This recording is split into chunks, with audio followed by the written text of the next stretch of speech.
નમસ્તે વિદ્યાર્થી મિત્રો, સેકન્ડ લેક્ચરની અંદર હું છું સાગર તેરૈયા, માતૃશ્રી શાંતાબેન કોલેજ દેરડી ખાતે ચાલતા ઓનલાઈન લેક્ચર સિરીઝમાં આપ સૌ કોઈ વિદ્યાર્થીઓનું હાર્દિક સ્વાગત કરું છું.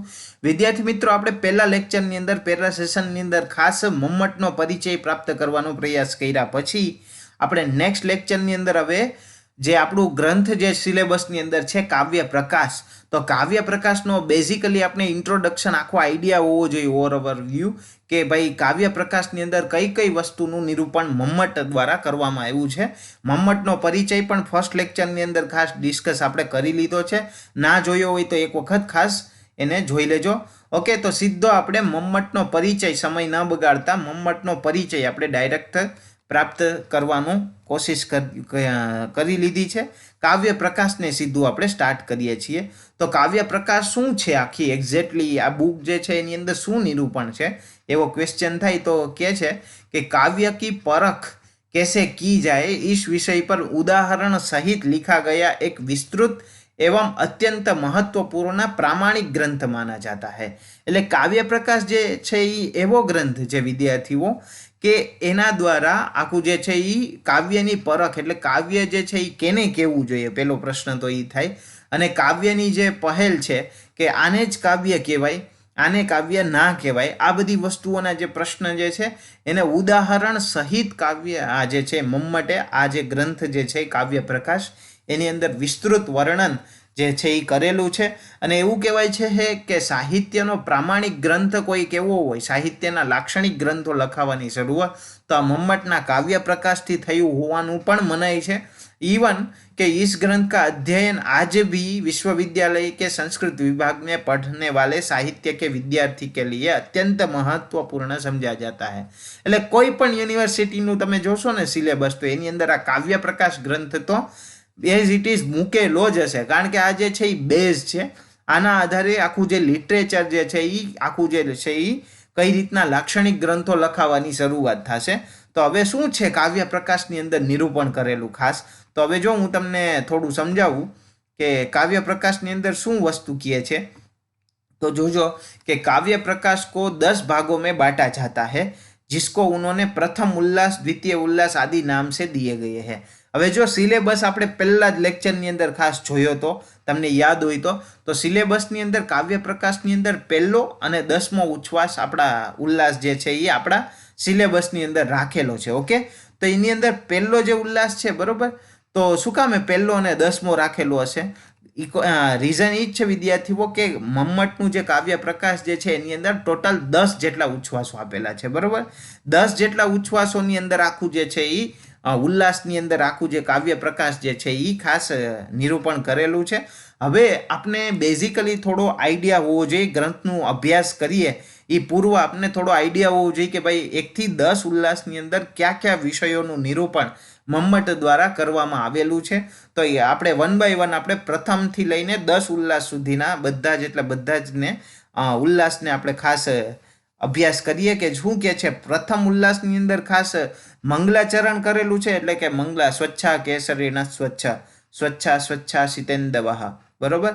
આ રીતના એક મંગલાચરણ આખું ધ્વન્યાલોકનું આ મંગલાચરણ છે.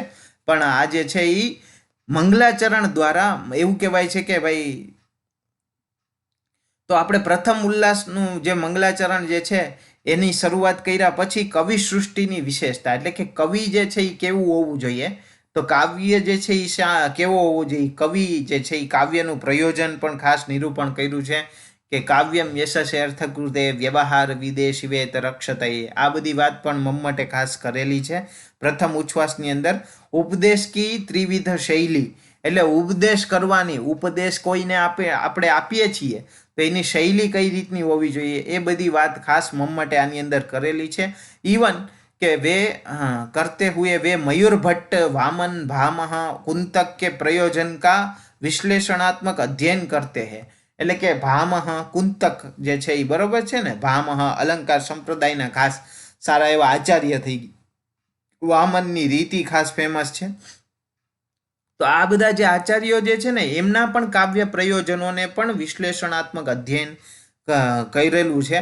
અને કવિ તથા પાઠક યા શ્રોતા की दृष्टि से काव्य प्रयोजन के विषय में चर्चा करते हैं. એટલે કવિના વિષયે પણ કાવ્ય પ્રયોજન, પાઠકના વિષય ઉપર પણ કાવ્ય પ્રયોજન વિષય ઉપર ખાસ એમને સારું એવું અધ્યયન કરી અને આની અંદર નિરૂપણ કર્યું છે પ્રથમ ઉલ્લાસની અંદર। ખાસ भरत मुनि के काव्य प्रयोजन को स्पष्ट करते हैं। भरत मुनि नु पण काव्य प्रयोजन, भरत मुनि इट मीन्स कौन छे? भरत मुनि नाट्यशास्त्रना रचयिता छे। खास नाट्यशास्त्रना जे रचयिता छे एमनुं नाम छे भरत मुनि। तो भरत मुनिना मते पण काव्य प्रयोजन शुं छे तो एमनुं निरूपण पण खास एमने करेलुं छे मम्मटे। अने प्रयोजन के पश्चात प्रथम अध्याय को उन्होंने विभिन्न आचार्यों के काव्य हेतुओं का विश्लेषण किया है। के एना पछी शुं थाय छे तो के प्रथम अध्यायनी अंदर विभिन्न आचार्यना काव्य हेतुओ, हेतु इट मीन्स के कारणों, काव्य लखवा शा माटे जोईए, काव्य शुं कामे होवुं जोईए, तो ये बधी वस्तुओं खास एमने निरूपण करी छे। काव्य के लक्षण बताए है, काव्य सर्गबंधो महाकाव्यम तत्रेको नायकशूरः, आ बधा जे छे काव्यना लक्षणों पण मम्मटे एनी अंदर निरूपण कर्या छे। इवन आचार्य विश्वनाथ के उदाहरण की आलोचना करते हुए प्रथम अध्याय की समाप्ति की है कि आचार्य विश्वनाथ नु जे छे आचार्य विश्वनाथ के उदाहरण की आलोचना करते हुए प्रथम अध्याय की, आचार्य विश्वनाथ नु जे छे ने प्रथम अध्याय एनी आलोचना करतानी साथे, आलोचना करवानी साथे प्रथम अध्याय जे छे एने प्रथम उल्लास जे छे एने पूर्ण कर्युं छे। अने प्रथम उल्लास नु खास नाम याद राखजो कि काव्य प्रयोजन कारण स्वरूप निर्णय, के प्रथम उल्लास जे छे एनुं नाम शुं छे तो के काव्य प्रयोजन। शुं कामे काव्य प्रयोजन? आनी अंदर काव्य प्रयोजन ज निरूपण कर्या छे। केना केना? वामहना, मयूर भट्टना वामह, कुंतक, पछी इवन भरत मुनिना, आ बधाना काव्य प्रयोजनोनुं निरूपण कर्युं छे। माटे काव्य प्रयोजन कारण, कारण एटले के काव्यनुं कारण, काव्य हेतुओनुं पण निरूपण कर्युं छे। ए बंनेनुं काव्य प्रयोजन कारण स्वरूप निर्णय, आ बंनेनुं स्वरूप आनी अंदर निरूपण करवाना होवाना कारणे आ जे प्रथम उल्लासनुं नाम जे छे ई काव्य प्रयोजन कारण स्वरूप निर्णय नामनो प्रथम उल्लास निरूपण कर्यो छे। ओके, द्वितीय उल्लासनी अंदर शुं के छे खास के मैं शब्द क्या है, एटले के शब्द शुं छे, शब्दनी शक्तिओ केटली केटली छे, उसके पूर्ववर्ती आचार्यों का मत, एटले के आचार्योनो मत शुं हतो शब्द शक्ति विषय उपर, तो खास एनी पण आनी अंदर खास वात करी छे। अने उन्होंने शब्द की 3 प्रकारनी शक्ति मानी छे शब्दनी, खास ये आपने याद होवी जोईए। एकनुं नाम छे अभिधा, व्यंजना अने लक्षणा।